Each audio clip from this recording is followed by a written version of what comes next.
केंद्रीय खुफिया agency intelligence bureau की सटीक सूचना पर जिस तरह से आगरा में सेक्टर 14 आवास विकास कॉलोनी में 32 बांग्लादेशी पकड़े गए हैं, उसके बाद जो खुफिया एजेंसी एक तरफ अलर्ट है, वहीं आगरा पुलिस भी लगातार ऐसे बांग्लादेशियों के खिलाफ सर्च अभियान चला रही है जो अवैध तौर पर आगरा में रह रहे हैं। जो जिस झुग्गी में मैं इस समय मौजूद हूँ, यहाँ से 32 बांग्लादेशी को आईबी के इनपुट पर आगरा की सिकंदरा पुलिस ने अरेस्ट किया है और सभी को जेल भेज दिया है। दरअसल आप देख सकते हैं कि ये जो झुग्गियाँ आपको नज़र आ रही हैं, इन्हीं झुग्गियों में वो बांग्लादेशी रह रहे थे और छोटा मोटा यहाँ काम करके अपना जीवन यापन कर रहे हैं। किस तरह से इन झुग्गियों में ही रहकर वो अपना पूरा परिवार पाल रहे थे, लेकिन वो अवैध तौर पर इन झुग्गियों में रह रहे थे। एक सेटिंग के तौर पर वो तमाम आइडेंटिटी कार्ड, जैसे आधार कार्ड है, वोटर कार्ड है, उसको बनवा कर वो यहाँ अवैध तौर पर लंबे समय से यहाँ अपना जीवन बिता रहे थे। और आप देखिए इस झुग्गी में पूरी तरह से सन्नाटा पसरा हुआ है। सभी लोगों को पुलिस ने गिरफ्तार करके जेल भेज दिया है। 32 लोगों की अरेस्टिंग हुई है, जिसमें 15 पुरुष हैं, बाकी महिलाएं हैं और 4 बच्चे हैं। तो ये आप देखिए किस तरह से इस समय इस झुग्गी का नज़ारा है। कुल मिला के आईबी को लगातार इस तरह का इनपुट मिल रहे थे कि आगरा में बड़े स्तर पर पॉश कॉलोनियों के बीच में जो जगह खाली होती है, वहाँ कूड़ा बीनने वाले लोग रह रहे हैं, लेकिन वो हिंदुस्तानी नहीं है और उन्होंने गलत सूचना के आधार पर यहाँ की नागरिकता हासिल कर ली है। दरअसल वो सभी लोग पाकिस्तान, माफ़ कीजिएगा, बांग्लादेश के अलग अलग ज़िलों से लोग यहाँ आकर पहुँचे हुए हैं। ऐसे में पड़ोस की झुग्गी में कुछ लोग रहने वाले हैं, उनसे बात करते हैं। आप बताइए, आपका क्या नाम है? सर मेरा नाम मोहम्मद इस्लाम है। कहाँ के रहने वाले हैं आप? कुछ बिहार का रहने वाला हूँ। यानी कौन सा राज्य पड़ता है? वेस्ट बंगाल पड़ता है। वेस्ट बंगाल पड़ता है। हाँ जी। आपको आपके पड़ोस की झुग्गी से कुछ लोगों की अरेस्टिंग हुई है? जी हाँ बिल्कुल। हमें सुबह 5-6 बजे खबर लगी कि रात को 1:30-2 बजे करीबन पुलिस आई और बांग्लादेशियों को लेके गई। अक्सर ये देखा जाता है कि बांग्लादेशी पश्चिम बंगाल का आधार कार्ड बना लेते हैं, वो बना लेते हैं, तो आप लोगों पर भी कहीं ना कहीं आप लोग रडार पर हैं? नहीं सर, ऐसी कोई बात नहीं है। हमारा तो सिस्टम है, आप फ़ोन में बात कर सकते हैं और वेरिफिकेशन भी कर सकते हैं आसाम पे या कुछ बिहार पे हमारे घर, और चाहे तो अभी फ़ोन कर सकते हैं, फ़ोन कॉम्पिटिशन भी कर सकते हैं। ऐसी बात नहीं है, सिस्टम है। आप मतलब पूरी तरह से पुख्ता हैं कि हम हिंदुस्तानी? हाँ जी बिल्कुल, हम पूरी तरीके से पुख्ता है, हम भारतीय हैं। हम पे कागज़ भी रखे हैं, ज़मीन के कागज़ भी रखे हैं। 21 बीघा ज़मीन है हमारी। अच्छा, हाँ। क्या करते हैं आप लोग यहाँ सर मेहनत मजदूरी करते हैं, कबाड़े का काम करते हैं? आप कहाँ के रहने वाले? जी सर, मैं आसाम का हूँ। मोहम्मद शाहजहान अली नाम है। जिला शोनितपुर आसाम, थाना रंगापरा, पोस्ट ऑफिस रंगापरा। यानी आप आसाम के रहने जी वाले? सर, जी सर। मेरे की तलाश में आप इतने आगे निकल आए? सर ऐसा है, हमारे काम नहीं है? आसाम में सिर्फ चाय का काम है सर। वगैरह सब जगह। हमें देखो, हमें कोई इन चीज़ से हमें कोई मतलब नहीं है सर। हम आए 2 रोटी कमा रहे, कौन क्या कर रहा है, कैसे रह रहा है, हमें कोई मतलब नहीं है सर। आप ये बात पूरी तरह से आप कानून व्यवस्था में विश्वास रखते हैं? जी बिल्कुल। आपने मेरा आइडेंटिटी देखा है, मेरा आइडेंटिटी सही है, आपने देखा है आइडेंटिटी, तो हमें कोई प्रॉब्लम नहीं है। आपको कोई शाहजहान अली है जी सर। ये आसाम के रहने वाले हैं, ये पश्चिम बंगाल कुंज विहार के रहने वाले हैं और इनका कहना है कि हम हिंदुस्तानी हैं, इंडियन हैं। लेकिन जो पड़ोस की झुग्गी जिस जगह मैं मौजूद हूँ, जहाँ से 32 लोगों की अरेस्टिंग हुई है, ये ज़रूर बांग्लादेशी हैं जिन्होंने गलत तरीके से एक सेटिंग के ज़रिए कहीं ना कहीं पैसे देकर यहाँ के स्थानीय जो आधार कार्ड है, वोटर कार्ड है, उसको बनवा लिया और लंबे समय से यहाँ रह रहे थे। लेकिन जब सख्ती से पुलिस ने पूछताछ की है, उसके बाद उन्होंने अपना जुर्म कबूल किया है कि वो अवैध तौर पर यहाँ वो रह रहे थे। देखिए किस तरह से ये झुग्गियाँ हैं, सामान, घर का सामान, चावल मुझे यहाँ नज़र आ रहा है। यानी पूरी तरह से अब ये झुग्गी है, यहाँ सन्नाटा पसरा हुआ है। सभी लोगों को पुलिस ने जेल भेज दिया है। सवाल ये उठता है कि केंद्रीय खुफिया एजेंसी आईबी के इनपुट पर ये अरेस्टिंग हुई है। सवाल ये है कि लोकल इंटेलिजेंस यूनिट जो पुलिस की एक स्थानीय स्तर पर एक खुफिया एजेंसी होती है, उसको क्यों नहीं ये जानकारी थी किस तरह से बांग्लादेशी बड़े स्तर पर यहाँ रह रहे हैं। सवाल खड़ा हो रहा है, क्या एलआईयू की सक्रियता प्रॉपर नहीं है, LIU अपना प्रॉपर काम नहीं कर रही है। इसके साथ एक महिला और भी हमारे साथ हैं। मैडम बताइए, आप मेरे पास में ही रहती हैं? जी हाँ, क्या नाम है आपका? ज्योति कश्यप नाम है मेरा। ज्योति, ये बताइए कि ये तमाम लोग झुग्गी बनाकर रह रहे हैं, कभी पुलिस यहाँ वेरिफिकेशन के लिए आती है? जी हाँ, आई है, बाहर से लौट जाती है, बाकी अपना वो जो फर्जी डॉक्यूमेंट्स हैं वो दिखा देती थी, वो कार्रवाई यानी नहीं। आपको लगता है कि जो लोग यहाँ के फर्जी डॉक्यूमेंट दिखा देते हैं पुलिस चली जाती है? हाँ, अधिकतर यही होता है। यही इसी वजह से यहाँ बांग्लादेशी रह रहे थे? हाँ, इसीलिए रह रहे थे, लगभग यही है मामला। तो क्योंकि पुलिस का ऐसा नहीं है कि वेरिफिकेशन नहीं करने आ रही है, या और by chance by the way ये होता है कि मतलब जैसे लोगों के लिए पूछ के चली गई पुलिस कि भाई पूरी छानबीन नहीं करी, तो वो छानबीन थोड़ा सा कहीं तो वो रहा है, कहीं ना कहीं कहीं ना कहीं का आपको लगता है कि लापरवाही रही है? कहीं ना कहीं किसी ना किसी की तो लापरवाही मान ही सकते हो आप। तो आप समझ सकते हैं कि इन लोगों का जो बेसिक काम क्या है।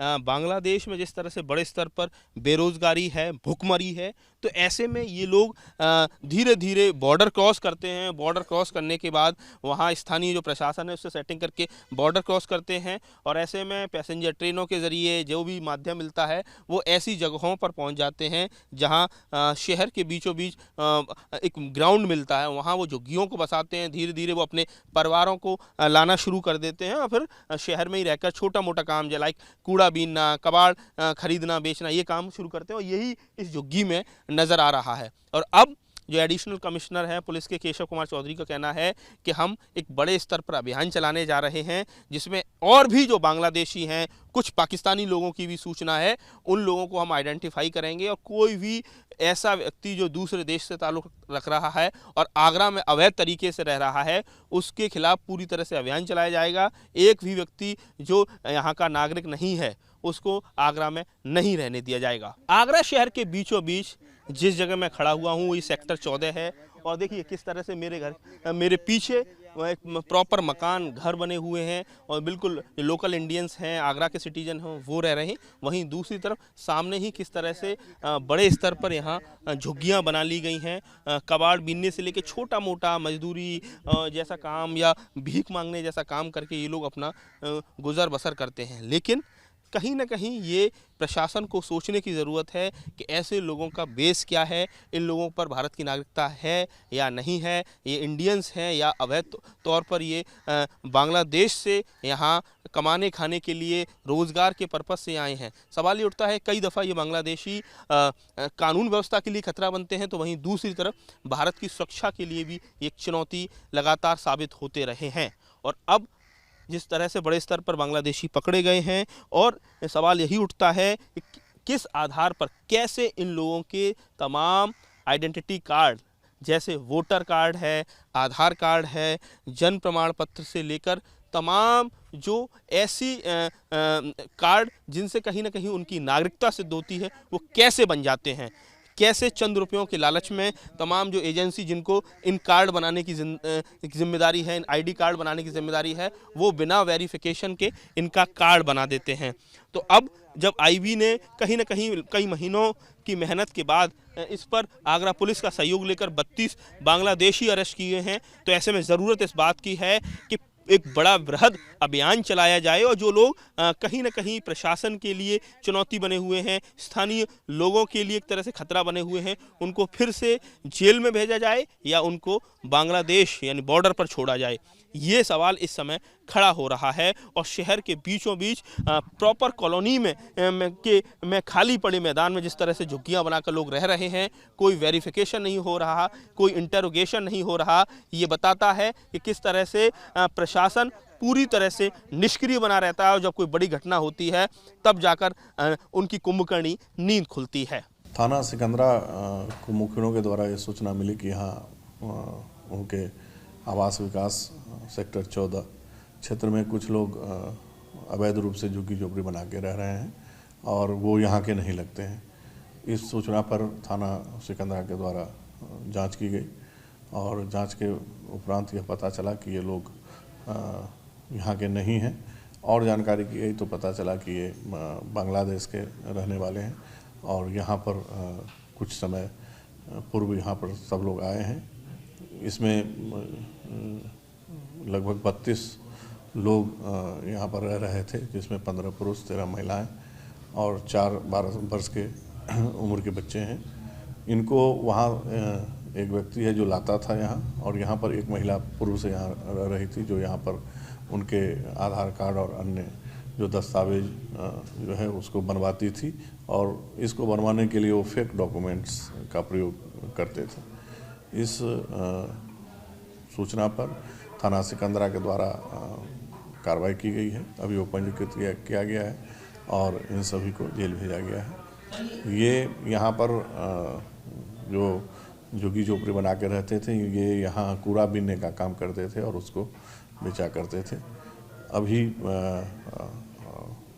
अभियोग पंजीकृत करके विवेचना प्रचलित की है। आते कैसे थे और कैसे आते थे कैसे डॉक्यूमेंट्स कैसे भारतीय जितनी नागरिकता से जुड़ी पहचान संबंधी जितने भी आधार कार्ड वोटर कार्ड कैसे बना? जैसा कि मैंने आपको बताया कि एक व्यक्ति था जो इनको वहाँ से बांग्लादेश से बॉर्डर यहाँ क्रॉस करा के लाता था, और यहाँ पर पूर्व से एक महिला थी, वो इनका जो आधार कार्ड है या पैन कार्ड है वो बनवाती थी, और उस बनवाने के लिए जो भी डॉक्यूमेंट्स वो यूज़ करती थी वो फर्जी या फेक होता था।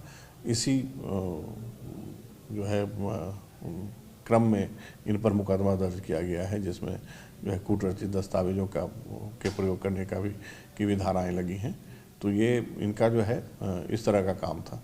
सभी लोग जेल भेज दिया गया, क्या कर दिया गया? जी, इनको जेल भेजा गया है सभी लोगों को, और विवेचना प्रचलित की गई है। अभी और जानकारियाँ की जा रही हैं कि इसमें और कैसे, जैसे कि आपने पूछा कि दस्तावेज कैसे बनते थे या इनका जो है और आधार कार्ड कैसे बनता था, इसके बारे में और पूरी जानकारी की जा रही है।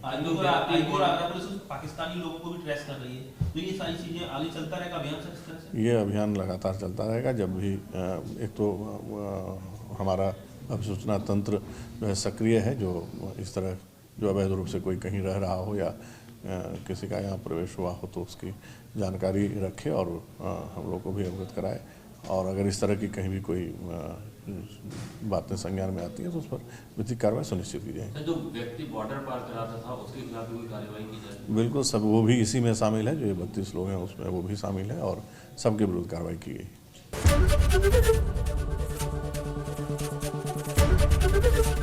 एबीपी गंगा, खबर आपकी, जुबान आपकी।